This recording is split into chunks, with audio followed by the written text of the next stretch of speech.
ingatan kapan terakhir kita bicara. 2026. Tiada siapa yang sangka secepat ini 5 tahun berlalu. Banyak kenangan pahit dan manis yang tercipta antara kita. Kami tak sangka bahawa 16 Mei 2026 merupakan sambutan Hari Guru terakhir yang kami akan sambut bersama dengan guru-guru yang paling kami sayang. Tahun 2022 merupakan tahun di mana kami dijumpakan dalam kelas yang sama. Masa itu, kami saling tidak mengenali antara satu sama lain, melainkan kawan sekolah ketika sekolah rendah. Tapi, dengan wujudnya insan bernama guru, kami diajar untuk saling akrab seperti sebuah keluarga. Untuk guru-guru, terutamanya Cikgu Jamilah, terima kasih pernah menjadi pendamai ketika kami salah faham antara satu sama lain. Dan juga buat cikgu-cikgu, ustaz-ustazah, terima kasih kerana telah mengajar kami selama kami di sini.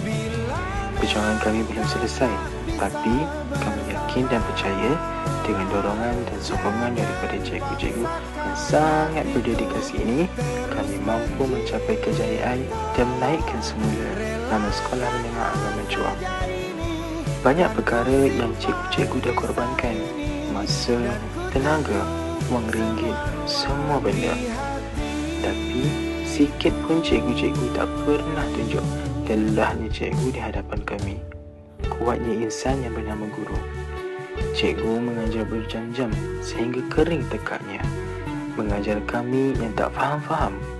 Cikgu pernah menulis kertas, menyediakan modul dan bahan mengajar sehingga lewat malam sampai terganggu jaga tidur cikgu dan masa bersama dengan keluarga tercinta. Cikgu, percayalah, setiap titisan peluh, setiap masa yang dikorbankan, ada ganjarannya di akhir kelak. Hanya Allah yang tahu betapa terang cahaya yang sedang cikgu kumpulkan untuk menerangi jalan cikgu menuju ke syurga.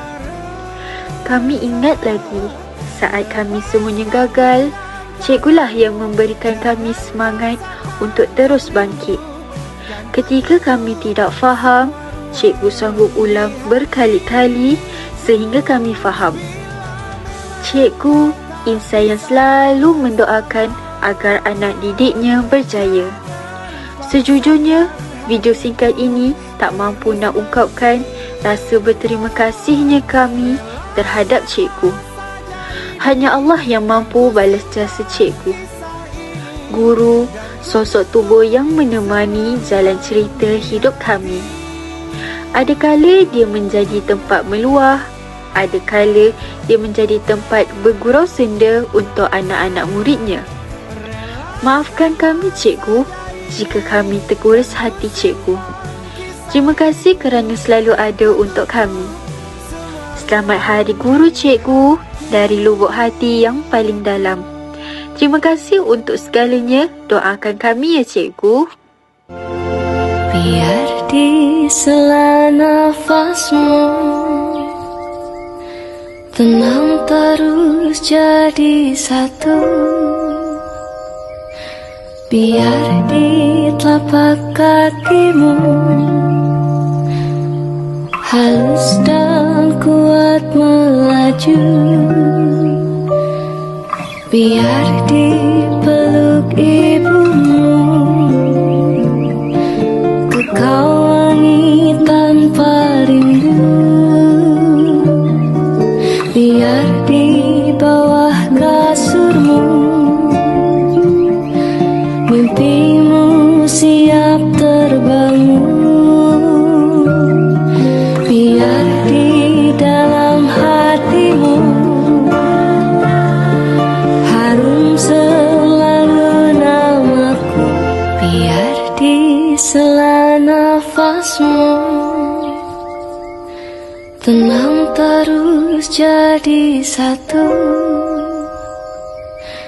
Biar di telapak kakimu halus terus dan kuat melaju. Biar dipeluk ibumu, kekal wangi tanpa rindu. Biar di bawah kasurmu, mimpimu siap terbangun. Biar di dalam hatimu harum selalu nama. Bergerak dan bersuara, berjalan jauh, tunggu bersama, sempatkan pulang ke beranda.